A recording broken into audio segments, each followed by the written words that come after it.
y en esta institución tenemos un tema que no acepta la extinción, que acepta la idea de la supervivencia de las culturas indígenas. Entonces, había que combinar esas tendencias y sabiendo que individualmente hay muchos, aquí estamos un grupo bastante extenso, pero hay más, ¿no? Gente que está indagando esto, está buscando.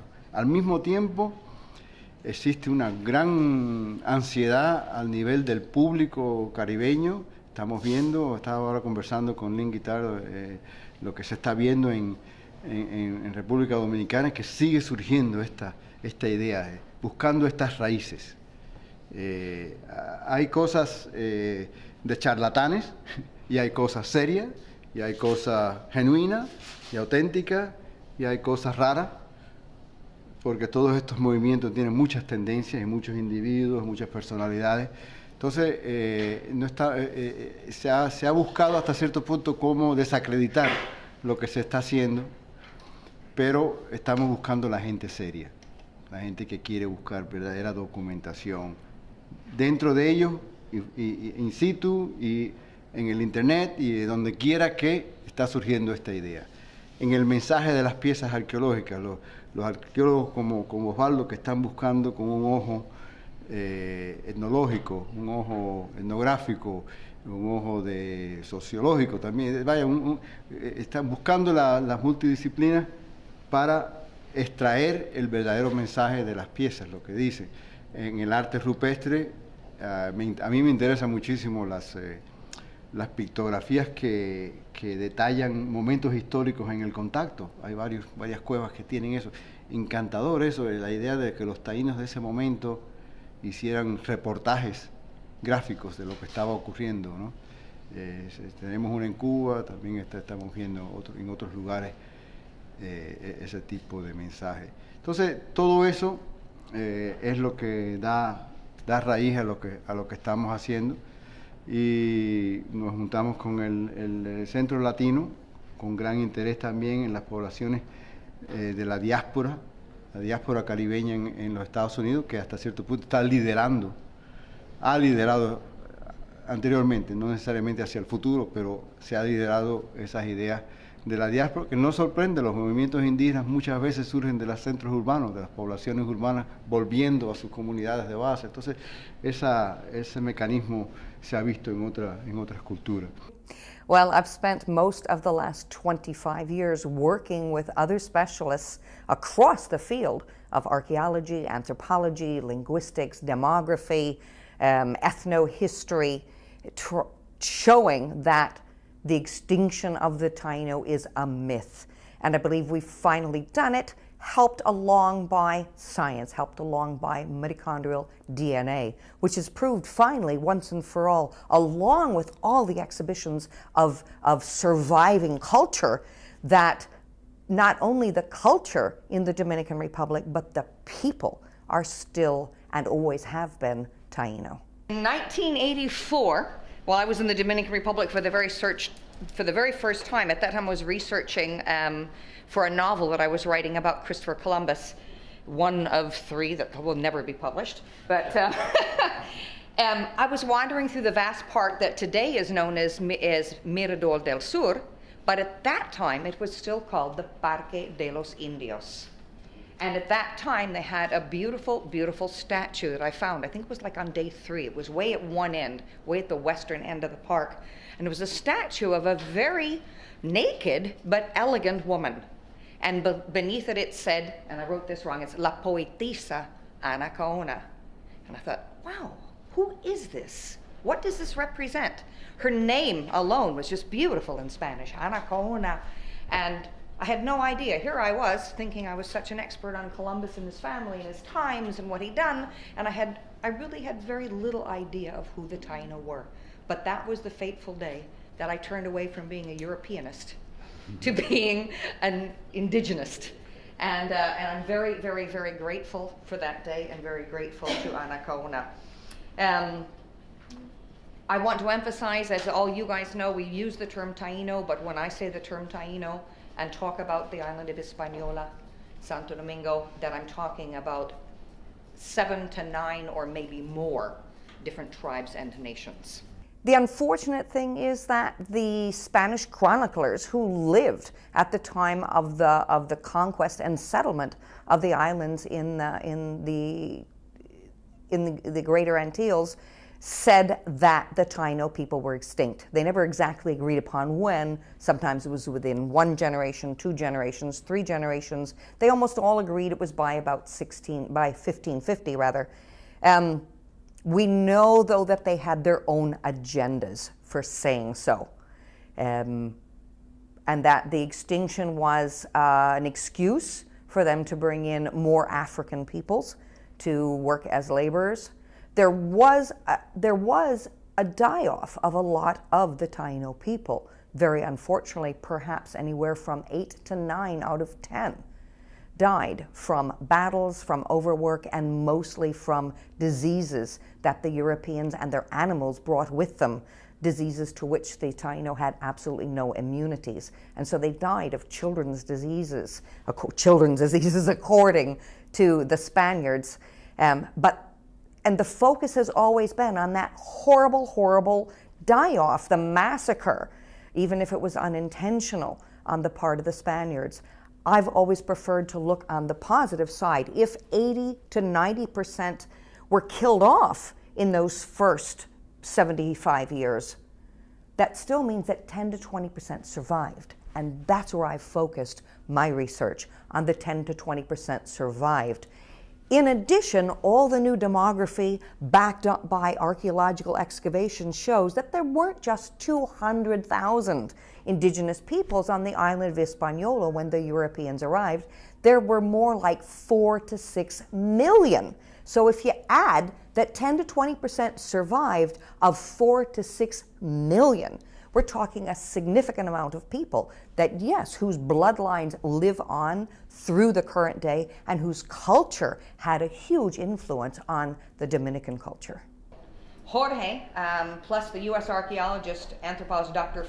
Pedro Firbil-Azcarate, and I co-authored what I think is my most important contribution to the Taino legacy, and that is our chapter called Okama Daka Taino, Hear Me, I Am Taino, about Taino survival in Hispaniola, focusing on the Dominican Republic, which came out in a book edited by Maximilian Fort called Indigenous Resurgence in the Contemporary Caribbean, Amerindian Survival and Revival.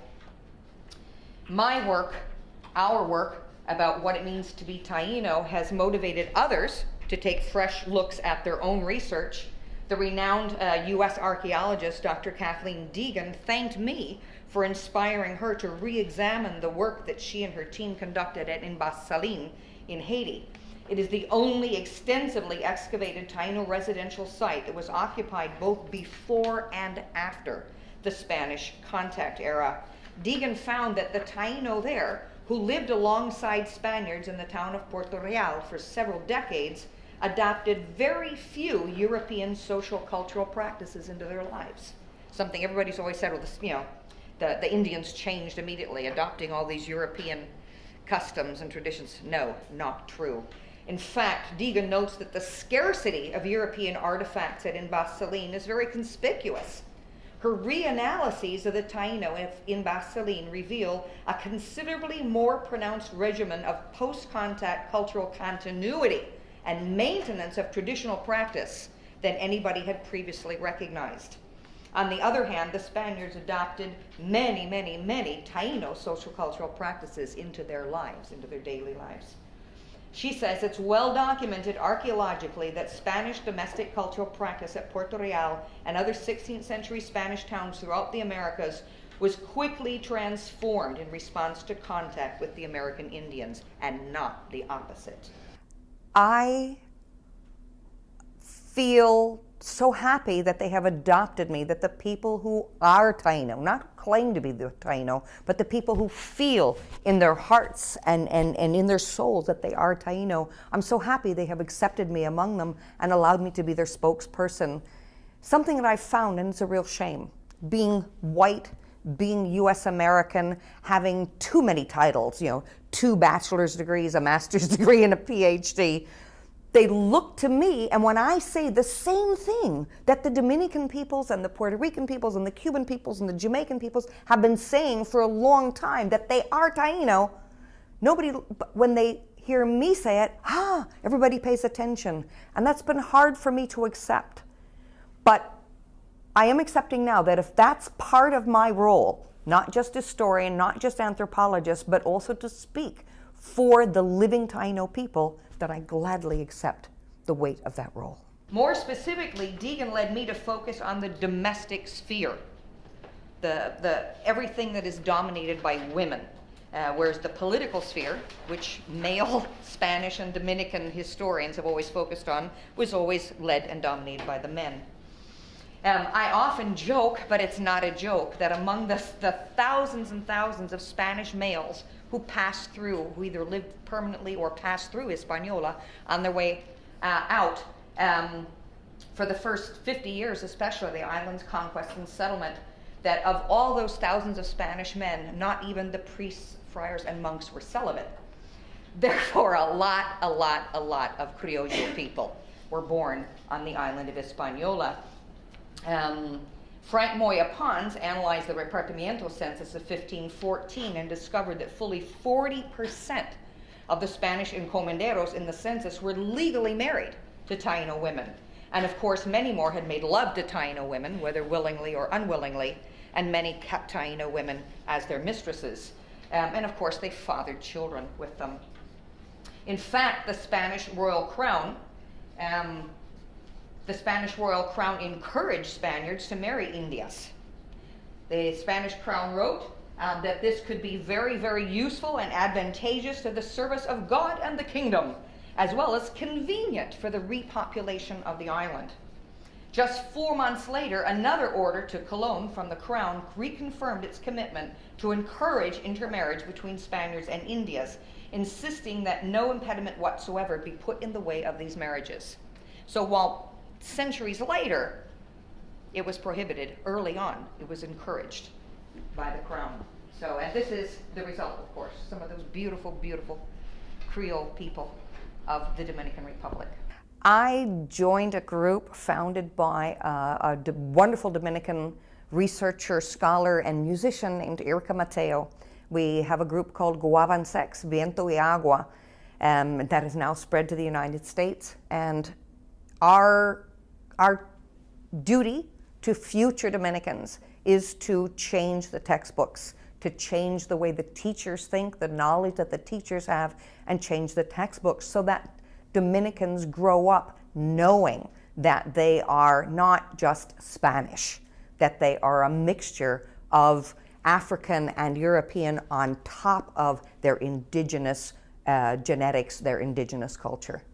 Like Deegan, my research has led me to believe that it was the Taino women who lived with Spaniards and their mestizo children, their Creole children who had some resistance at least to the disease, germs, and viruses of the Europeans or animals brought to the Caribbean, who helped to preserve and keep alive the wide and vast variety of Taino social cultural practices and beliefs that have had such a lasting impact on 20 generations of Caribbean peoples through the present day.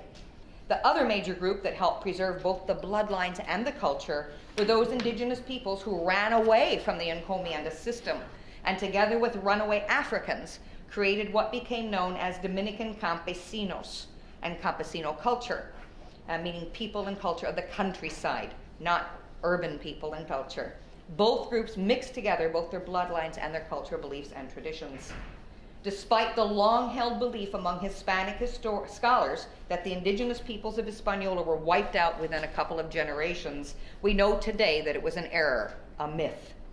Okay? The Spanish conquest did not wipe out the Tainos. In fact, 10 to 20%. Disease specialists say that there's nearly always a 10 to 20% survival rate. Okay? And of course, that was the main focus of Jorge Pedro's and my chapter for the Indigenous Survival book. The other thing we've come to learn is that there were not just 200,000 indigenous peoples on the island, as the Spanish chroniclers wrote, but more like 4 to 6 million. And when you count a 10 to 20% survival rate of 4 to 6 million, we're talking about a very significant rate. The number of dead is also very significant, but I always like to concentrate on the survival. Okay? So we're talking 400,000 to 800,000 survivors just on the island of Hispaniola alone. There have been many, many diasporas. The most recent diaspora was in the 1960s after the death, the murder, assassination of the longtime 31-year dictator Rafael Leonidas Trujillo in the Dominican Republic, who really didn't allow many people to escape from under his thumb. Once he was assassinated in 1961, Dominican peoples began to spread out. Today, the group most involved in proving that the myth of Taino extinction was and is a myth are those Dominicans and Puerto Ricans and Cubans who have gone to the United States in the diaspora. Okay, we need to seek out, observe, and listen to these indigenous descendants, especially to the elders among them, because there's still quite a few people of indigenous descent today in the Dominican Republic who preserve the ancient ways, the ancient beliefs, but they are very reluctant to say so unless they trust you completely. Because as we were just talking about, to be Indio, the classic Indians, the Indians of the past are very romanticized, looked up to, put up on pedestals as statues, but to be Indio in the Caribbean today is equivalent to saying that you're gullible, easy to fool, un tonto. And for me, that's one of my next projects. What I'm already working on now is that it's another thing we have to change. Not only the myth of the Taino extinction, but let's now change this idea that to be Indio is to be backward, gullible, and stupid. Let's change it into something to be proud of. That's where we have to direct a lot of our changes. Not just in the Dominican Republic and not just in the Caribbean, but across the Americas. Across all of the Americas. What's the big picture? First off, about 2 years ago, someone sent me a copy of a new work by a Cuban historian, and it was really literally based almost step by step upon my work, where he was showing that the Tainos in Cuba were not extinct. And instead of making me angry, like the person who sent it to me thought it would, it made me very proud and happy. It's spreading. And so it's not just the Taino people in Puerto Rico, the Taino people in Cuba, the Taino people in Dominican Republic, the Taino people in Jamaica. It's indigenous peoples around the world who've been written out of the European histories, giving them an opportunity to say, yes, we too, hey, look at us, look, we're here, we've been here all along, we've been important, we've contributed to the culture wherever we are across the Americas. Today I'm proud to say that my historical research with an anthropological twist, along with the work of many other specialists in Caribbean anthropology, archaeology, history, ethnohistory, disease theory, demography, linguistics, and genetics, have proven beyond a doubt that the Taino extinction was and is a myth. I'm now working hard with others who know this to teach Dominicans that what they were taught in the past was wrong. We want to change the textbooks. We're making slow progress, but the idea is spreading. We've got to do, as all this workshop's administrators have suggested, begin to focus conscientiously on modern-day Caribbean-wide indigenous cultural continuance. Focus our research and writing on indigenous and cultural continuance and biological continuance, because a whole bunch of what was once valued and what was once known and handed down from generation to generation is now being lost. As my very dear friend and colleague, Dr. Pedro Furbel Ascarate, has taught me, it's being lost in the name of progress and modernity. I have a hard time with this. I've tried to stay, I'm a US American who's lived in Canada, the United States a little bit, Spain, Mexico, now Dominican Republic for 16 years. I don't think too much about politics. I try not to. But I don't think the Taino peoples are looking so much to say, this is our island, give it back to us. They're looking for confirmation, for recognition for what they have contributed to history throughout all of these years and what they continue to contribute to history. They want to be recognized for who they are and for the importance of their values, their beliefs, their cultural traditions. Will they demand the whole island? No, that would be silly in this day and age. People of the future are going to have to deal with these political ramifications, but I think it's more of an identity. Today, if you ask many, many Dominicans, what's your background? What are you? Despite being dark-skinned, despite wearing braids, the vast majority say, I'm Spanish. Well, we know that they're not Spanish. We know that they have some component of Spanish. They speak a dialect of Spanish. They have some Spanish background, but it's really Indigenous peoples with Spanish and African additions to their bloodlines and their culture. I still enjoy very much studying the Indigenous past on Hispaniola and shedding new light on Taino cultural values, beliefs, rituals, and traditions. But I've been focusing my research this past 10 years on such areas as women's work and their position among the Taino, foodways and related rituals, traditions, children's responsibilities in child raising, baptism and guatiao and other kinship relationships, the responsibilities and privileges of the caciques and veiques, ritual, art, and spirituality in everyday Taino life, caves as portals between the worldly and divine spheres, pictographs and petroglyphs, music and dance, musical instruments, the importance of song, and anything and everything that the Taino associated with birds. I found so much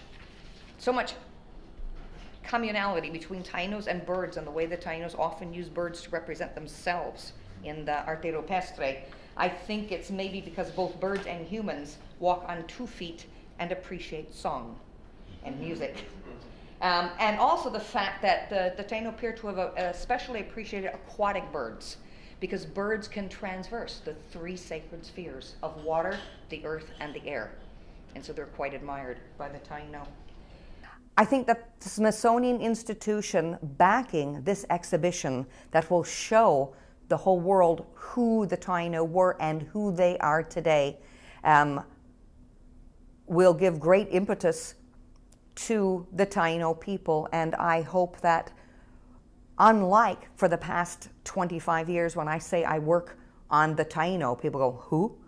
That everyone say, oh, the Taino, the first people who went out and encountered Europeans. Always emphasizing that these are not just interesting cultural attributes of the past, but that they have continued and evolved throughout the present day to manifest themselves in the Dominican culture, especially the popular culture, the culture of the common people, the masses. I think very definitely this Smithsonian is putting themselves not out on a limb, because one of the reasons they're holding this exhibition and showing all the new work that's been done in the past 20 and 25 years, it's no longer risky. They may be taking the innovative approach to show that this is not the 16th century anymore, and we can't rely on 16th century data and 16th century explanations and 16th century agendas. This is the 21st century. We have a lot of new scientific information that has been gathered by many branches of academia, plus all these people knowing that they are Taino. And the Smithsonian's being behind it is going to give a real push up, a real validation that these Taino people are who they have been saying that they are.